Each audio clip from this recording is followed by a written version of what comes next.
went missing on the 14th of January 2025, a day to elections. The same ordeal befell the Deputy President of Northern Uganda, Dr. Lina Zedriga, whose whereabouts are unknown. The NUP has since filed for habeas corpus to courts, continuing their demand.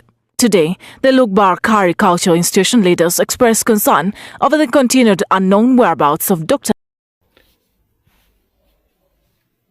Welcome once again. This is MIKEANN'S K254, and I'm very happy with you guys. For my returning viewers, thank you for a great support. And if you are a new member, I want to tell you that subscribe on this channel so that this channel can grow as faster. Please remember to subscribe, because sometimes you watch but you forget to subscribe. Subscribe, please. That is my request, so that you can get more information, not only in our country but also all over the African countries. Thank you as you are doing so. Today's news is about question: what make Museveni to panic? What make Museveni to panic? I will repeat: what make Museveni to panic? Watch, then I will come for more reaction. 26th January 2026. A 43-year-old artist stands where a general has ruled with an iron will for 4 decades.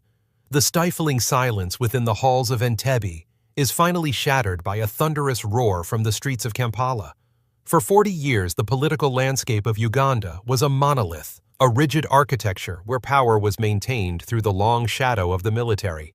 But today, the impossible has become the inevitable. As the new president takes his oath, the world's eyes turn not just to East Africa, but to the unexpected reaction rippling out of Washington.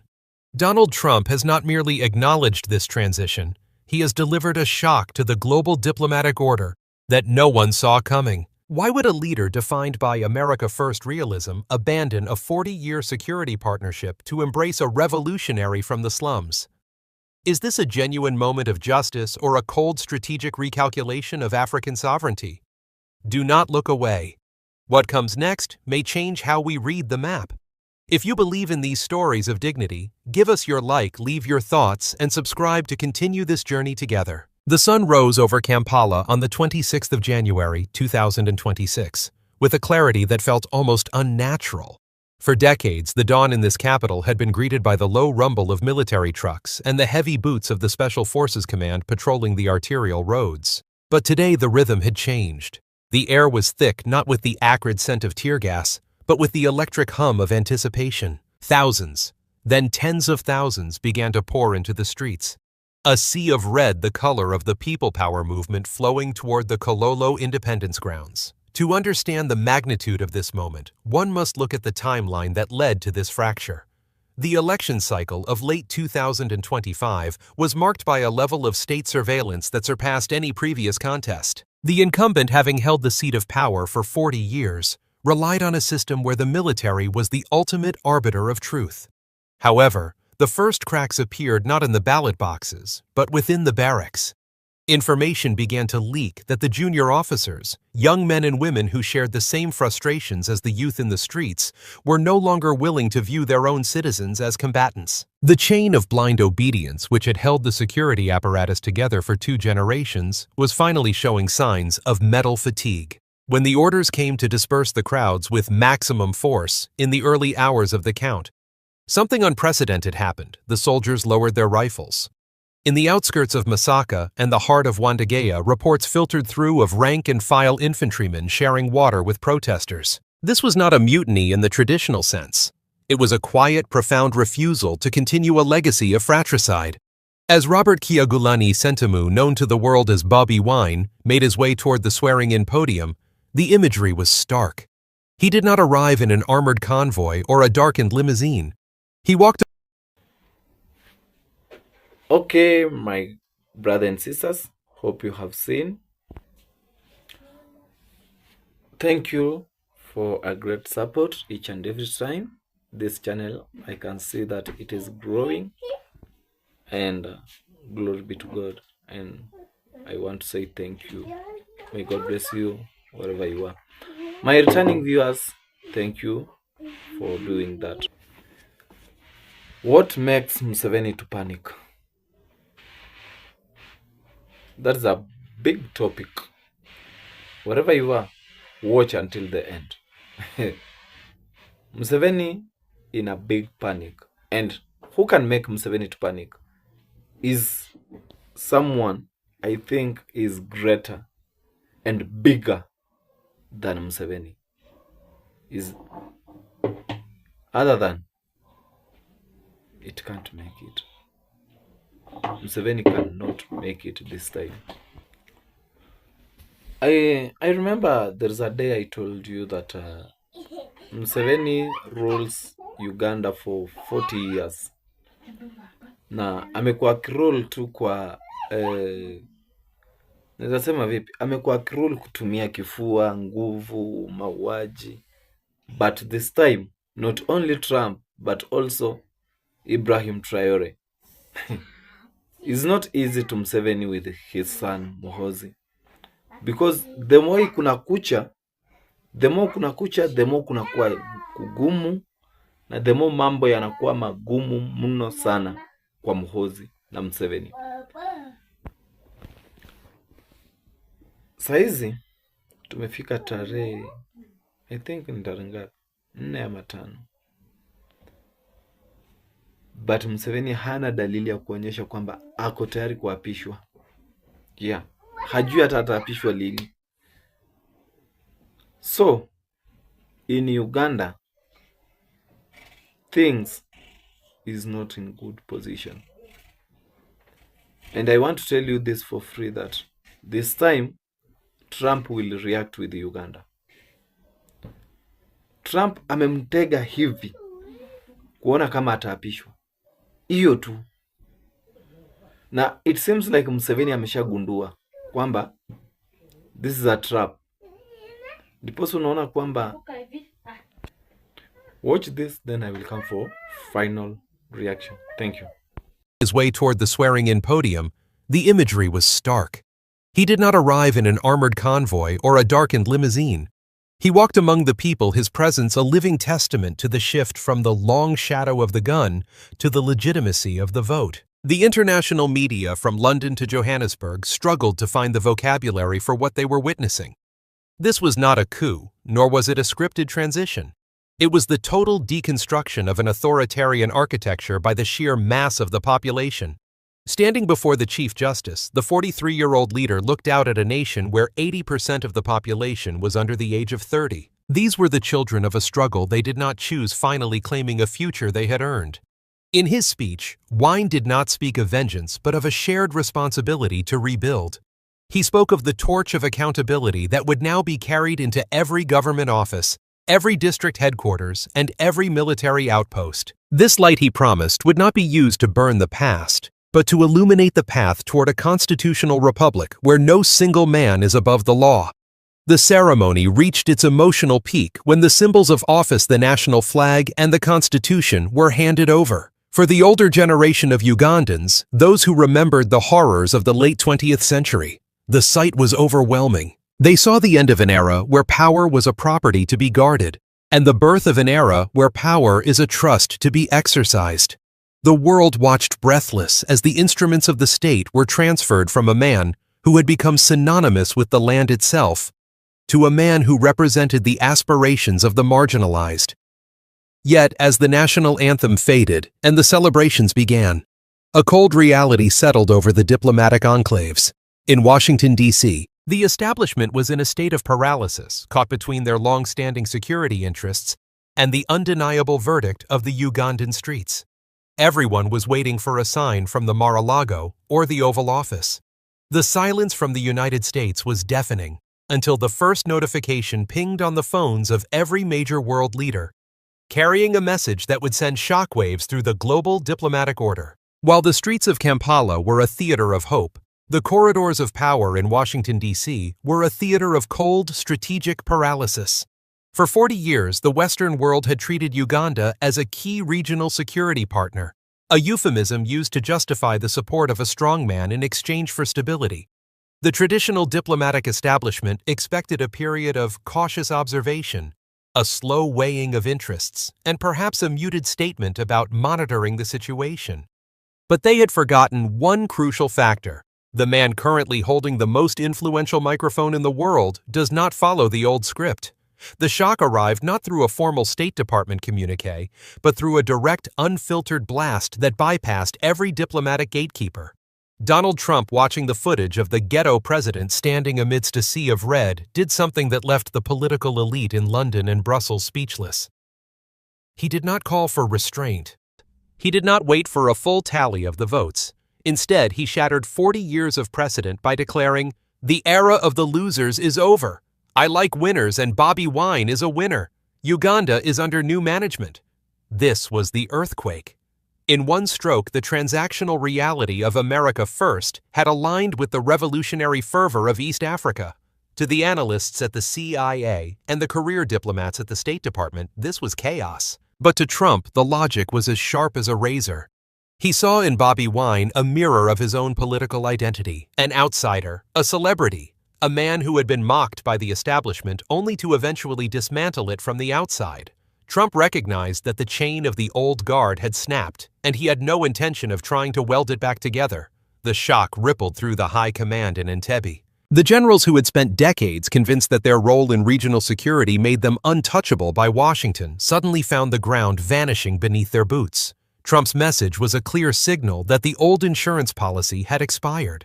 By validating the new president immediately, Trump effectively stripped the remnants of the old regime of their last shred of international cover. It was a brutal pragmatic pivot that replaced decades of polite diplomacy with the cold reality of a new deal. Let us take a moment here not to rush forward, but to give thanks. Write a comment with a simple thank you to the spirit of sovereignty itself. Gratitude is not a formality. It is recognition. It is dignity expressed in words. When you add your voice of thanks, you are not just engaging with a video. You are standing in solidarity with a story of freedom and pride. So before we continue, take this pause to comment your thank you. Together, those words become a beacon that shines far beyond the screen. The shock of this recognition went beyond mere words. Reports began to circulate of an immediate freeze on the private assets of those who had sought to subvert the vote. Trump's administration made it clear the United States would not fund a ghost. The torch of legitimacy had been passed, and Washington was now providing the fuel to keep it burning. For the African diaspora in the United States, watching this unfold was surreal.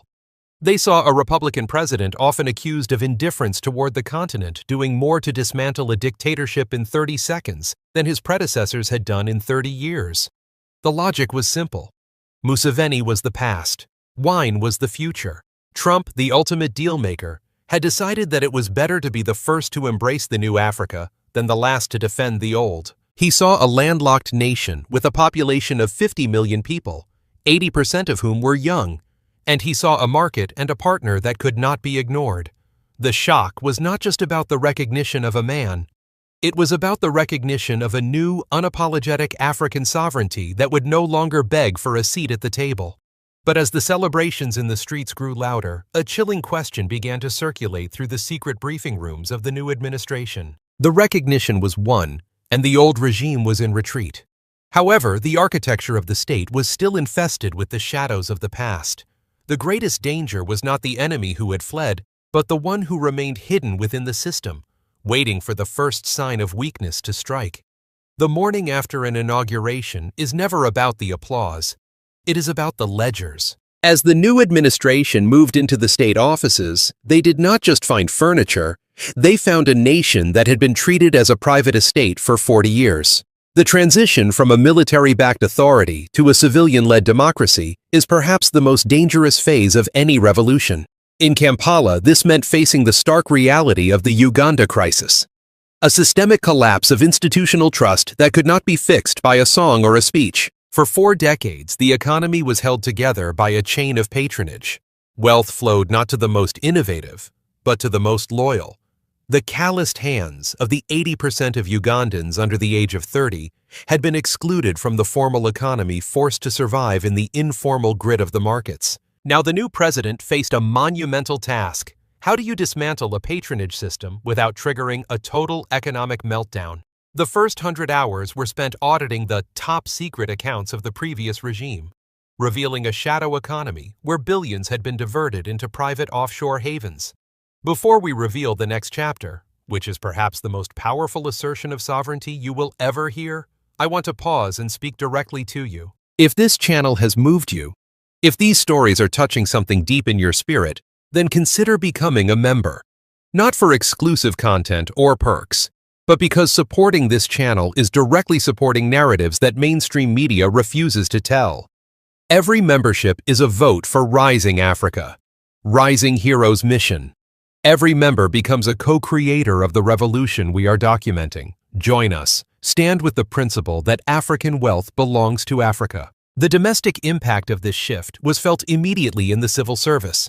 For the first time in 2 generations, the official stamp of a government office was no longer for sale. The new leadership introduced a radical policy of transparency, treating the national budget successor. The Uganda crisis was not over. It was merely entering a new invisible phase. The new, risking the betrayal of the victims. This is the central dilemma of every new democracy. If you were in the president's shoes, facing a military that is still loyal to the old guard, and a treasury that has been emptied, what would be your first move? Would you seek revenge or would you seek peace? Tell us in the comments. Your perspective helps us understand the weight of these decisions. The domestic tension was reaching a breaking point, but even as the internal struggle intensified, a new pressure was mounting from across the borders. The world was no longer just watching. It was beginning to demand a return on its strategic investments. While the streets of Kampala were a theater of hope, the boardrooms of Washington, London, and Brussels were a theater of cold strategic calculation. The international community, long accused of turning a blind eye to the Uganda crisis, found itself unable to ignore the moral gravitational pull of a generation demanding its dignity. The shock delivered by Donald Trump had effectively snapped the chain of old diplomatic habits that for decades had prioritized stability over the human rights of 50 million people. In the halls of the United States Senate, the rhetoric shifted from cautious diplomacy to urgent condemnation of the old guard. High-ranking officials began to publicly call for a total reassessment of security relationships. For the first time, the strategic importance of the region was no longer seen as a reason to ignore the abductions and the suppression of the vote. This shift was not accidental. It was driven by the tireless torch of the Ugandan diaspora, men and women in Atlanta, Chicago, and London, who refused to let their homeland suffer in the dark. Take a second right here to tell us where you are watching from. Type the name of your city, your land, the soil beneath your feet. And as you do know, this Rising Africa, Rising Hero sends you not just thanks, but a blessing for strength in your hands, for pride in your heart, for light on the road ahead. The comments below become a map of connection, showing that this message reaches far beyond borders. For our audience across the Atlantic, particularly those who walked the long, dusty roads of the American South during the 1960s, this moment carries a profound resonance. The struggle for the ballot in Kampala is the twin brother of the struggle in Selma, Alabama. When Bobi Wine spoke of the calloused hands of the excluded, he was speaking a language that a 70-year-old in Atlanta or Chicago understands in their very bones. The dismantling of a systemic exclusionary machine in East Africa is in many ways the completion of a global circle of justice. The world was watching not as distant observers, but as witnesses to a shift that would redefine the continent's relationship with the West. The era of the blank check for African autocrats was reaching its expiration date. The message from the global stage was clear. Sovereignty is not a gift from a superpower. It is a right claimed by the people. Yet, as the international pressure reached its boiling point, and the diplomatic cables turned from concern to ultimatum, a new and unexpected challenge began to emerge from the shadows of the regional power brokers. The dawn of a new presidency is never the finish line. It is the starting block of a long, arduous marathon. As the music of the inauguration fades into the echoes of history, the new administration faces a landscape that is both fertile with hope and littered with the landmines of a 40-year legacy. The road ahead for Uganda is not merely about policy or infrastructure. It is about the fundamental restoration of the dignity of the individual. For a nation to move from the shadow of the Museveni dictatorship into the light of a true republic, The very definition of power must be rewritten in the hearts of the people. The first and perhaps most daunting challenge lies in institutional reform. The leadership inherits a bureaucracy that was designed to serve a person, not a principle. To transform these offices into instruments of public service requires a revolution of accountability. The torch of transparency must be carried into the darkest corners of the old state apparatus, ensuring that the chain of systemic corruption is broken once and for all. This is not merely about arresting the architects of the past, but about building a system where justice is the only authority. Economically, the path ahead is paved with the calloused hands of the youth. The promise of the new Uganda is a promise of partnership rather than pity. For too long, the wealth of this land, from the fertile shores of Lake Victoria to the oil-rich fields of the West, dominance. They must foster a culture where the soldier is a citizen first and where the Constitution is the only light they follow. As Uganda embarks on this journey, the message to the rest of the world is clear. Change is not a gift from the elite. It is a right claimed by the collective. This is a story of sovereignty in its purest form. A nation choosing to stand tall even when the world expected it to remain on its knees. But as the first 100 days approach, a new tension begins to rise. The future is no longer a distant dream. It is a daily responsibility, and the world is waiting to see if the music of the people can truly sustain the weight of the crown. History is rarely written by the stroke of a single pen. It is carved into the earth by the feet of those who refuse to stay down. The transition we have witnessed today is the closing of a painful chapter, the final weary breath of the Museveni dictatorship. For 40 years, the world watched as a nation was held in a state of suspended animation, but today, that clock has been restarted by the hands of the youth. The Uganda crisis was never just a local dispute over ballot boxes. It was a universal struggle for the right to exist with dignity, a struggle that resonated from the red soil of Kampala to the streets of Atlanta and Chicago. By acknowledging this new reality, even the most unpredictable voices in Washington have confirmed that the geopolitical landscape is shifting. The chain of the past has been severed not by external intervention, but by the internal resolve of a people who reclaimed their own voice. As the new administration takes its first steps, the torch of justice must be protected from the winds of corruption and the shadows of old habits. Sovereignty is not a miracle, it is a daily responsibility. It is the unyielding commitment to ensure that the legacy of the Museveni dictatorship is replaced by a government that truly serves the calloused hands that built it. What you have witnessed today is not a conclusion, but an opening.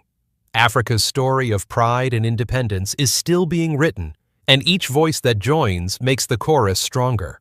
Subscribe now, not as a favor, but as a commitment to follow this journey. Because the next chapter will not just continue the story, it may reshape how you see the world. Do not let this moment pass into silence. Rising Africa, Rising Hero sends a heartfelt thank you to everyone who stood with us today. Your presence here is a bridge across the distance. May your path be filled with light, your hands with strength, and your heart with the unshakable pride of a free soul. Subscribe and stand ready for the chapter that comes after this one. Okay, welcome back, ladies and gentlemen, and hope you are doing well, and we were proceeding in a good moment. So hope you have seen that news, and hope you are aware with what is going on in Uganda. So MIKEANN'S reaction, I want to tell you that Uganda, being that they did election, kwa hakika nataka niwaambie tu for real, kwa sasa Museveni ameingisha baridi kabisa. Like, okay, in this world usijipiga kifua kwamba wewe ndio unaweza, ya kwamba jinsi mtoto wake Mhonzi alisema ya kwamba amewangamiza watu 22 na mtu wa 23 anaomba sana akue Bobi Wine. Hakuweza kujua ya kwamba hayo maneno ambayo anayatamka yatakuwa kama msumari kwake, yatakuwa fimbo ya kumpiga, yatakuwa mambo ya kuweza kufanya watu wajue who is Mhonzi, na Mhonzi amejieleza wazi, and yet anasema kwa sasa anajaribu kuomba msamaha Trump, na Trump naye amekataa msamaha wa Mhonzi. So what will happen in Uganda, my fellow viewers? Give me your comment anything. What will happen in Uganda? I always say this, that if we come up together to pray for our Africa land, we can be a good we can have a good land, and we can have a good people. Why? Kwa sababu Africans, we have everything. Let me tell you, Africans, when we go things about resources, we have everything. Africans, when we go about food and culture, we have it. But the problem with Africa is that those leaders that we select, hao ndio viongozi ambao wanatuangusha. Na tukianza tuna nchi kidogo ambazo ndazitaja, kuna nchi kama Tanzania. Huyo Suluhu alisimama kwa ballot, one woman army. Hana mpinzani, hana nini, wapinzani wote ndani, amewafungia ndani. So unaona vitu kama hivyo. Tukatoka Tanzania tukaenda, kuna nchi nyingine iko Afrika, jamaa ako na 90 years, president ako na 96 years. Then since ashinde hajaienda kwa State House, ako OC 24 hours. Yani since ashinde mpaka wa leo bado ako hospitali. So who is leading that country? That is the question. Number 3, Yoweri Kaguta Museveni, 90 what years? 83 years, sorry. Yoweri has 83 years. Not only that being the problem, but what I'm trying to say is that if you have 83 years, you ruled over 40 years. Do you want to say that in Uganda hakuna mtu yoyote ambaye anaweza ongoza? Yes, wapo. You want to say that hawa wapinzani ambao wanadhulumiwa si watoto wa watu? Kuna Bobi Wine, kuna jamaa hapo ambaye pia alikuwa mpinzani wa Museveni, kadhulumiwa vibaya zaidi. Na Bobi Wine naye kitu kinachofanya Bobi Wine akue na hiyo naweza sema aje, akue na hiyo moyo wa kusukuma hii kitu, akoshua atapita. Alipita, hiyo si shida, alipita. Cha pili, anapata support kutoka kwa kina nani? Unajua, if you have a support from those countries, huwezi ogopa kitu. Na that's why unaona Bobi Wine anasukuma hii kitu, because anajua Museveni akifanya makosa ya kuapishwa, Uganda itachafuka. Na Uganda itakapochafuka, believe me or not, Trump ataingilia kati. Trump akiingilia kati, Ibrahim Traore ataingilia kati. Ibrahim Traore akiingilia kati, Museveni, you have no way to accept. Sijui utakimbilia wapi wewe na mtoto wako. So if it is your first time to view this video, remember to give this video a support of subscription. By the way, we are doing well. Kabsa, may God bless you so much wherever you are. And for returning viewers, remember to watch this video until the end, so that you can get more information, not only in Kenya but also all over African's country. Thank you, may God bless you, until we meet again for another video. To take full responsibility to find our daughter, Dr. Lina Zedriga, dead or alive, and so as to allay the fears and increasing anxiety related to her continued absence among the Lugwara people. Thank you for getting this.